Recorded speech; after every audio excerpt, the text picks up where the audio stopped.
సూత మహాముని శివపురాణం గురించి మాట్లాడుతూ నారదుడు మాయలో పడి సమస్యలు ఎలా తెచ్చుకున్నాడో చెప్పాడట. ఇలాంటి మరెన్నో పురాణ కథలు మీ దాకా సులభంగా చేరాలి అంటే ఇది మన కథ ఛానల్ను తప్పకుండా సబ్స్క్రైబ్ చేసుకోండి. నారదుడు ఒకసారి హిమాలయ పర్వతాల్లోని మానస సరోవరం దగ్గర తపస్సు చేస్తున్నాడట. నారదుని తపస్సుని పరీక్ష చేయాలని ఇంద్రుడు అప్సరసలను పంపించాడు. అప్సరసలు నారదుని దగ్గరికి వెళ్లి ఎంతో అందంగా నాట్యం చేశారు. దానికి మహర్షి ఏమాత్రం చలించలేదు. చివరగా అప్సరసలు వారి యొక్క అంగాలతో ప్రదర్శన చేశారు. నారదుడు మాత్రం శివశివ అంటూ తపస్సులో నిమగ్నమైపోయాడు. అప్సరసలు ఇంద్రుని వద్దకు వెళ్లి నారదుడి మనస్సు ఏమాత్రం చలించలేదు అని చెప్పి వెళ్లిపోయారట.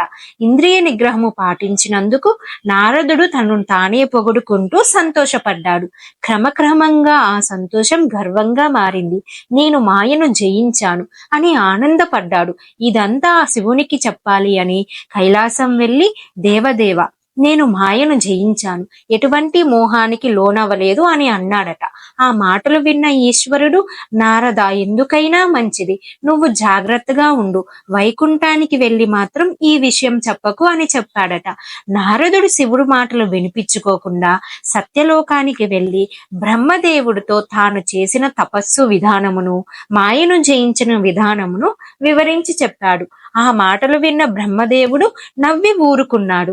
ఆ తర్వాత నారదుడు వైకుంఠం చేరి మహావిష్ణువుకి నమస్కరించి తాను చేసిన తపస్సు గురించి తెలిపి నేను శివమాయను విష్ణుమాయను జయించాను అని అన్నాడట.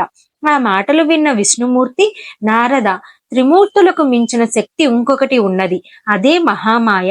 దానిని విష్ణుమాయ, శివమాయ అని కూడా అంటారు. మాయకు అతీతుడైన వారెవరూ లేరు, కాబట్టి నువ్వు మాత్రం జాగ్రత్తగా ఉండు అని చెప్పాడట. ఆ మాటలు విన్న నారదుడు సరే అని తల ఊపి భూలోకానికి బయలుదేరాడు. భూలోకంలో కళ్యాణపురం అనే పట్టణం ఉన్నది. ఆ రాజ్యాన్ని పాలించే మహారాజుకు యుక్త వయస్కురాలైన కుమార్తె ఉన్నది. ఆ కుమార్తెకు వివాహం చేద్దామని నిశ్చయించి దేశం నలుమూలల చాటింపు చేయించాడు మహారాజు. రాజభవనంతో పాటు కళ్యాణపురం అంతా అందంగా అలంకరించాడు. రాజ్యానికి చేరాడు నారదుడు. మహర్షిని చూడగానే స్వాగతించి ఘనంగా సత్కరించాడు మహారాజు. చెలికత్తెలు రాజకుమారిని నారదుని వద్దకు తీసుకుని వచ్చారు. ఆమె అపురూప సౌందర్యవతి. ఆమె అందం నారదుల వారిని పరిపర విధాల ఆకట్టుకుంది. ఆమె పేరు రమాదేవి.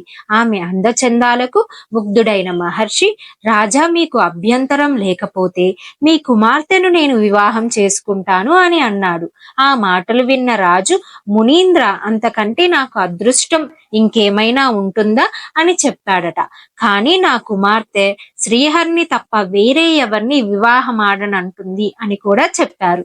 రేపే స్వయంవరం కనుక మీరు కూడా స్వయంవరానికి విచ్చేయండి అని చెప్పిన రాజు మాటలను విన్న నారదుడు వైకుంఠానికి బయలుదేరి శ్రీమన్నారాయణ్ణి సమీపించి, మహాప్రభు, మీకు మించిన వారు ఈ జగత్తులో ఎవరూ లేరు. భూలోకంలో కళ్యాణపురాధీశుడు యొక్క కుమార్తె గొప్ప అందాల రాశి, అపరంజి బొమ్మ. నేను ఆమెను వివాహం ఆడాలనుకుంటున్నాను. మరి ఆమె శ్రీహరిని తప్ప ఇంకెవరిని వివాహం చేసుకోను అని అంటుంది. కాబట్టి ఓ జగన్నాథ, నీ హరి రూపముని నాకు ప్రసాదించి నన్ను ఒక ఇంటివాడిని చేసి పుణ్యం కట్టుకో అంటూ అనేక విధాల ప్రార్థించాడు. ఆ మాటలు విన్న విష్ణుమూర్తి, నారద, వివాహం అంటే ఒక స్త్రీని కట్టుకొని ఆమెతో కాపురం చేయటమే కదా మాయ అంటే.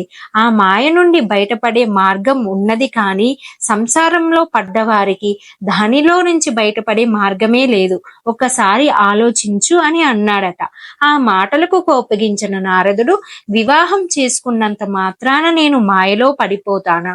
విష్ణుమాయను శివమాయలనే నేను జయించాను. ఇప్పటి వరకు నిన్ను ఏమీ అడగలేదు, ఈ ఒక్కటి అడుగుతున్నాను, నీ హరి రూపాన్ని నాకు ప్రసాదించు అని అన్నాడట. దానికి విష్ణువు, తదాస్తు అని చెప్పాడు. మహావిష్ణువు దగ్గర హరిరూపాన్ని పొంది భూలోకంలో ఉన్న కళ్యాణపురానికి చేరుకున్నాడు నారదుడు. కళ్యాణపురం అంతా పెళ్లి సందడితో కోలాహలంగా ఉంది. దేశ దేశాల నుంచి రాజులు, మహారాజులు లెక్కలేనంత మంది స్వయంవర మండపానికి విచ్చేశారట. వారందరూ రత్నాల హారాలు, వజ్రాలు పొదిగిన కిరీటాలు ధరించారట. వారు ధరించిన వజ్ర వైడూర్యాలకు కాంతులతో స్వయంవర మండపం కొత్త కొత్త కాంతులతో నిండిపోయింది. రాజకుమార్తె కోరినట్లుగానే తాను హరిరూపమును పొంది వచ్చాడు. రాజకుమారి వరమాలను చేత ధరించి బయలుదేరింది. రాజకుమారి దగ్గరకు వస్తుంటే కూర్చున్న రాజులందరూ వారి వారి మెడలు ముందుకు వంచుతున్నారు. మౌనంగా నడిచిపోయి వెళ్తుంది. అలా రాజకుమారి నడిచి నడిచి నారదుని వద్దకు రాగానే వరమాల కోసం మెడను ముందుకు వంచాడు నారదుల వారు. రాజకుమారి ఆమెతో పాటు ఉన్న చెలికత్తెలు చిరునవ్వు నవ్వారు. ఆ కోలాహలానికి అటువైపు చూసిన రాజులు కూడా పగలబడి నవ్వారు. రాజకుమారి ముందుకు సాగిపోయింది. దూరంగా చివరన కూర్చున్నాడు శ్రీ మహావిష్ణువు. వరమాల ఆయన కంఠానికి అలంకరించింది. రాజకుమార్తెను తీసుకొని గరుడ వాహనం మీద వైకుంఠానికి వెళ్ళిపోయాడు శ్రీ మహావిష్ణువు. స్వయంవర మండపంలో రాజులందరూ తనని చూసి ఇంకా నవ్వుతూనే ఉన్నారు. ఏం జరిగిందో అర్థం కాలేదు నారదునికి. చివరకు ఉండబట్టలేక తనని చూసి ఎందుకు నవ్వుతున్నారని అడిగారు. దానికి రాజులంతా, ఏమయ్యా, నువ్వొక పిచ్చివాడిలాగా ఉన్నావు. వంటి మీద ఉన్న వస్త్రాలు, ఆభరణాలు చూస్తే శ్రీమన్నారాయణలాగా ఉన్నావు. కానీ నీ మొహం ఒక్కసారి చూసుకో, కోతిలాగా ఉంది అంటూ ఎగతాళి చేశారు. నారదుడికి విషయం అర్థమైంది. తనకు శ్రీహరి రూపాన్ని ఇవ్వమంటే కోతి రూపాన్ని ఇచ్చాడు విష్ణుమూర్తి. దీనికి కారణమైన విష్ణువుని క్షమించరాదు అంటూ కోపంతో ఊగిపోతూ వైకుంఠాన్ని చేరాడు. అక్కడ మహావిష్ణువుని చూసి, నారాయణ, నీవు ఇంత మోసం చేస్తావనుకోలేదు. దేశ దేశాల నుండి వచ్చిన రాజుల మధ్య నన్ను ఘోరంగా అవమానించావు. దీనికి ఫలితంగా నీకు శాపం ఇస్తున్నాను. భార్య కోసం నేను ఏ విధంగా తల్లడిల్లిపోయానో అలాగే నువ్వు కూడా నీ భార్య కోసం నానా కష్టాలు పడతావు. నాకు కోతి ముఖం ప్రసాదించావు కాబట్టి ఆ వానర మూకలే నీకు కష్టకాలంలో సహాయంగా నిలుస్తాయి అని శాపం ఇచ్చాడు. ఆ మాటలు విన్న శ్రీ మహావిష్ణువు, నారద, మాయ నిన్ను ఆవహించింది. హరి రూపము కావాలని కదా నువ్వు అడిగినావు.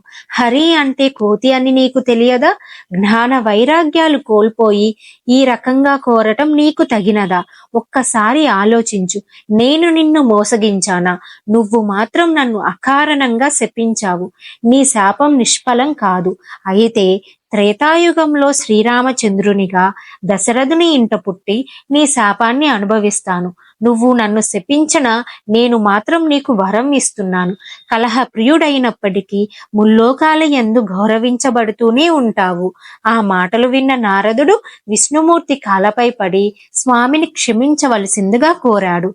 పరమేశ్వరుడు హిమాలయాల్లో చేసిన తపస్సు వల్ల ఆ ప్రదేశంలో అప్సరసుల శక్తి ఏమాత్రం పనిచేయలేదు. అంతేకాని నా గొప్పతనం ఏమీ లేదని నారదుల వారు గ్రహించి విష్ణుమూర్తి ఆశీస్సులు తీసుకొని తీర్థయాత్రలు చేయటానికి బయలుదేరాడు.